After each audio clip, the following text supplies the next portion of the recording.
If you want to stay up to date with all current hip hop events and releases, make sure to subscribe and turn on notifications to become part of this community. So, Tory Lanez dropped a new album the other day called PLAYBOY. Now, if you're a Tory Lanez fan, you know that this is technically a capsule. It's his very much anticipated R&B capsule that he's been teasing for a long time now, for months at this point.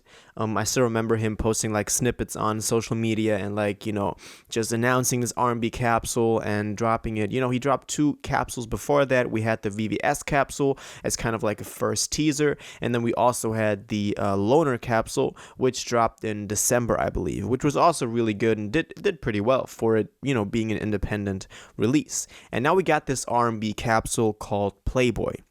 And I dropped a video earlier this week talking about my expectations for it and about everything we know about the capsule so far. And today I've listened to it. I actually listened to it last night while being on a walk. And today, throughout the day, I've listened to it a couple of more times.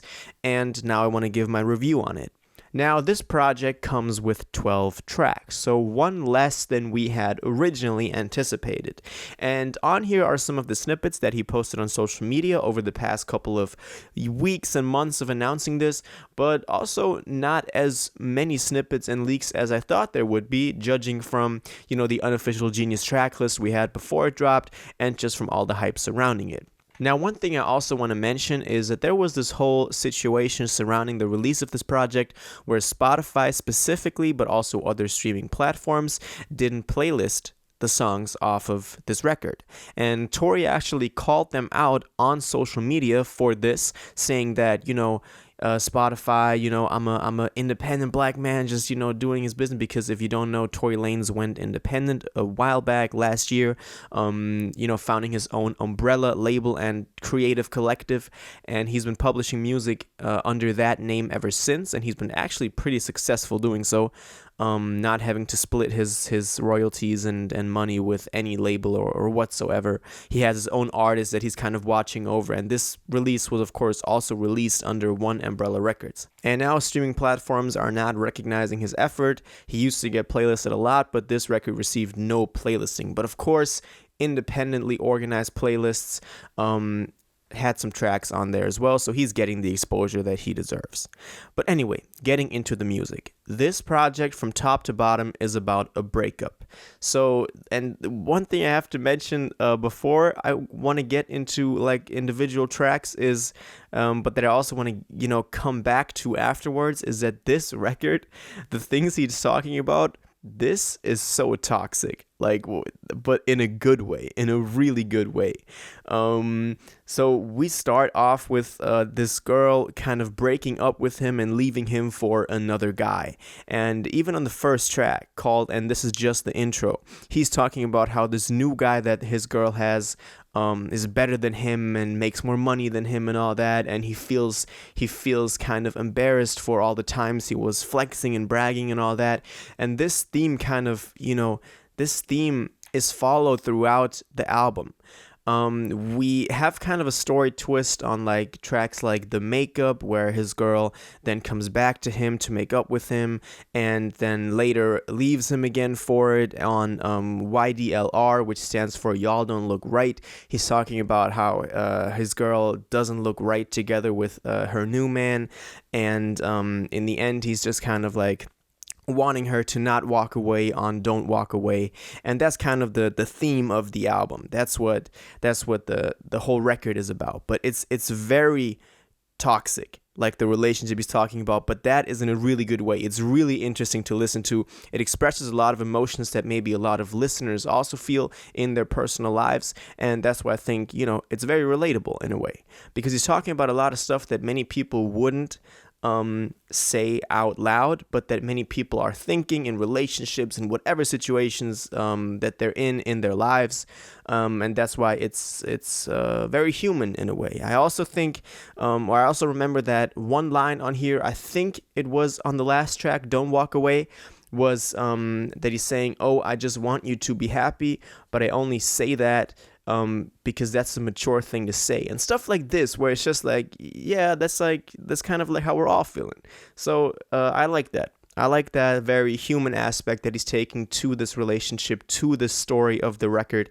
And I also like that this record, even though it's not an album, has a story, a theme that it's following. It's not just a bunch of tracks thrown together like on a mixtape, or I would have expected this from a capsule, but this sounds like an album. It sounds coherent from top to bottom. The transitions between the tracks also work perfectly. We have interludes on here.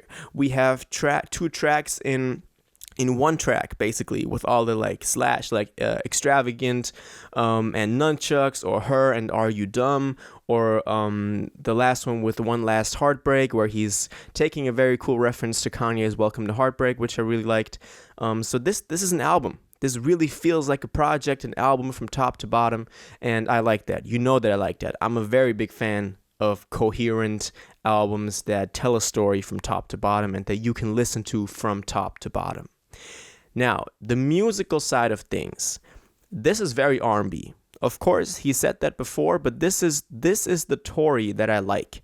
I've said this before. I like the hip-hop Tory. I like the deeper voice, like rapping Tory.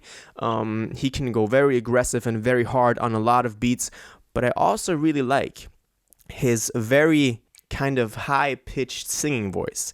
That, he has a lot of voices, he has a lot of styles he can switch between, but that is something he seems very comfortable in, and he is basically in that voice on the majority of this record. There are some passages in here that he kind of switches into his deeper rapping voice, and he raps like 2-3 verses on the whole thing here, but for the most part, it's him singing.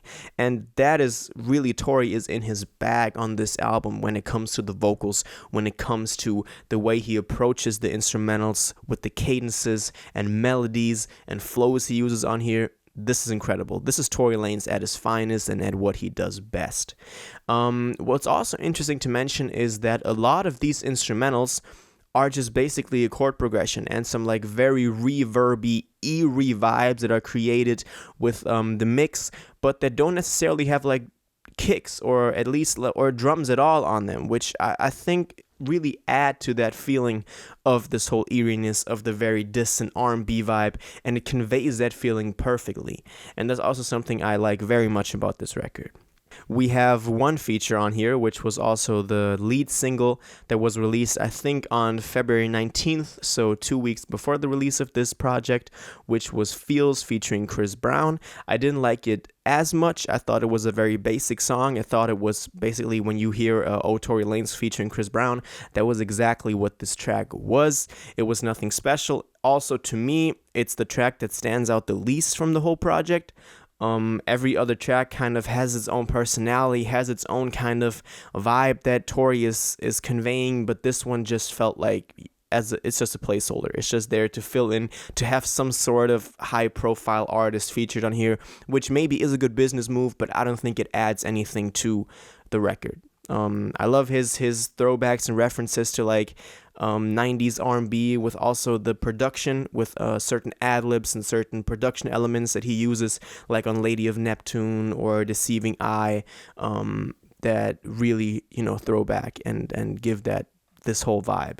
So I love this. I love this project. This is amazing. This is Tory in his bag. This is Tory at the best. If you want to, hear Tory sing, this is the thing you can go to and just listen to it. I really recommend it. I really think highly of this. I think highly of Tory Lanez.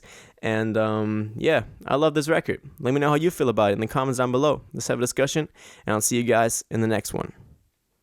If you watched this video to the end and liked it, and you want to stay up to date with all current hip-hop events and releases, make sure to subscribe, turn on notifications, hit that like button, and go follow my social media and blog down in the description. It really helps me out. Until the next one, y'all have an incredible day, and y'all take care.